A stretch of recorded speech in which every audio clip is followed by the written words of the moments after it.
کہ مولا کا چاہنے والا مولا کے پاس آیا. کیا دیکھا؟ مولا ایک غریب سادے سے گھر میں بیٹھے ہوئے ہیں اور اس کو بڑا دکھ ہوا. اس کو پتا چلا مولا خلیفے بن گئے. پھر آیا مولا سے ملنے. اس نے کہا اب تو علی کا بہت بڑا گھر بن چکا ہوگا, خلیفے بنے ہیں, ہاں حکومت ملی ہے. اور جب آیا تو کیا دیکھا؟ مولا کا وہی سادہ سا گھر. کہنے لگا یا علی یہ کیا ماجرا ہے, میں تو بڑی تمنا لے کر آیا تھا آپ کا بڑا سا گھر ہوگا اور ہم بھی لوگوں کو کہیں کہ ہاں بھائی ہمارے مولا کا بھی بہت بڑا بڑا گھر ہے, بڑے بڑے محل ہیں, جس طرح شام والے کہتے ہیں کہ ہمارے امیر کے بڑے بڑے محل ہیں. تو امام نے کہا میرا بھی محل ہے. اس نے کہا اچھا یا علی تو تھوڑا دور بنا کے رکھا ہے آپ نے. ہاں لوگ رکھتے ہیں نا اپنے فارم ہاؤس باہر باہر. تو امام نے کہا ہاں میرا بھی بڑا محل ہے, آؤ تجھے لے چلوں دکھاؤں. مولا اس کو لے گئے, بڑی خوشی کے ساتھ گیا کہ مولا بڑا محل دکھائیں گے. اور علی قبرستان کے اندر داخل ہو گئے. کہ السلام علیکم یا اہل الدیار, اے قبروں میں سونے والے تجھ پر علی کا سلام ہو. بس فرق یہ ہے تم تھوڑا جلدی علی سے چلے گئے, علی بھی تھوڑی دیر کے بعد تیرے ساتھ آ کر ملے گا. کہ یا علی یہ کیا ماجرا ہے, میں تو محل دیکھنے آیا, آپ قبرستان لے کر آئے. فرمایا یہاں کے محل تباہ ہو جاتے ہیں, علی کا ایک ایسا محل ہے جسے ہمیشہ بقا ہے. فرمایا محل ایسی جگہ پہ بنا جو ہمیشہ باقی رہے, جہاں پہ تو ہمیشہ رہے. بہترین گھر بنائے گا, بھائی کتنے سال رہے گا؟ 60 سال 70 سال, پھر بچوں کا, پھر ان کے بچوں کا. تیرا تو رہا نہیں نا, منتقل ہو جاتا ہے. لیکن امام نے فرمایا اگر علی کا محل دیکھنا ہے تو ذرا موت کو آنے دے اور جنت میں آ کر علی کا مکان دیکھ لے. صلوات پڑھے محمد و آل محمد.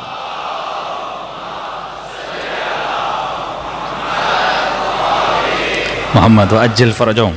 تو اب روح کو آپ نے سمجھنا ہے, آپ کو اپنی ضرورت سمجھنی ہے. جسم قیدی ہے, کل میں نے کہا, زمانے کا بھی مکان کا بھی. دیکھیے علمی بحثیں ہیں, ممبر سے کم بیان کی جاتی ہیں, لیکن ضرورت ہے کہ انسان اپنی حقیقت کو سمجھے تاکہ اسے حقیقت معصوم بھی سمجھ میں آ جائے. جسم ہے محدود. کل میں نے کہا تھا کہ مادے میں رد و بدل ہے. آپ سیب رکھتے ہیں, ایک ہفتے کے بعد پرانا ہو جاتا ہے, کیونکہ مادے میں حرکت ہے, یہ ہمیشہ حرکت میں رہتا ہے.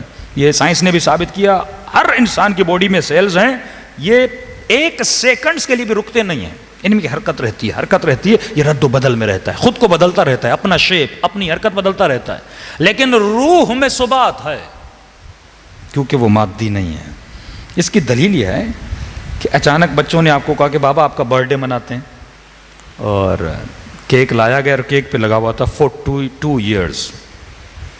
آپ نے کہا وہ 42 ایئرز کا میں ہو گیا اور پتہ ہی نہیں چلا, 30 سال کا ہو گیا پتہ ہی نہیں چلا. اگر آپ 70 کے بھی ہو جاؤ گے نا, آپ کو پتہ نہیں لگے گا. کیوں نہیں لگے گا؟ کیونکہ روح ویسی کی ویسی رہتی ہے.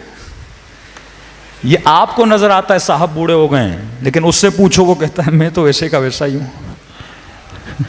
جیسا میں 20 سال کا تھا, جیسے میں 5 سال کا تھا. آپ اپنی ذات کے اندر کوئی فرق محسوس نہیں کرتے. معلومات بڑھتی ہیں لیکن روح محسوس نہیں کرتی میں بوڑھی ہو گئی ہوں. ہاں چلنے میں تکلیف ہوتی ہے کیونکہ جسم بوڑھا ہو گیا ہے.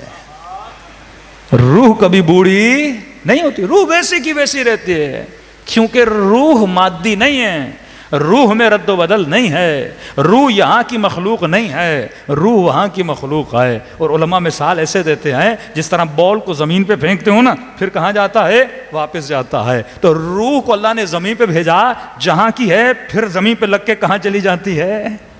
یہاں رہ ہی نہیں سکتی, کیونکہ وہ یہاں کی مخلوق ہے ہی نہیں, وہ اوپر کی مخلوق ہے. تو انسان تیری حقیقت مادہ نہیں ہے, مادہ محدود ہے. روح میں رد و بدل نہیں ہے, روح میں ثبات ہے, روح کو بقا ہے. تو جب تمہاری چھوٹی سی روح کو بقا ہے تو خدا کو کتنی بقا ہوگی, اہل بیت کو کتنی بقا. روح کی پرواز بہت بلند, جسم محدود ہے, یہاں چلے گا وہاں جائے گا, لیکن روح سیکنڈز میں ہزاروں میلوں کا سفر کر سکتی ہے. لیکن کب کرے گی؟ جب تو اپنے جسم کی قید سے خود کو آزاد کرے.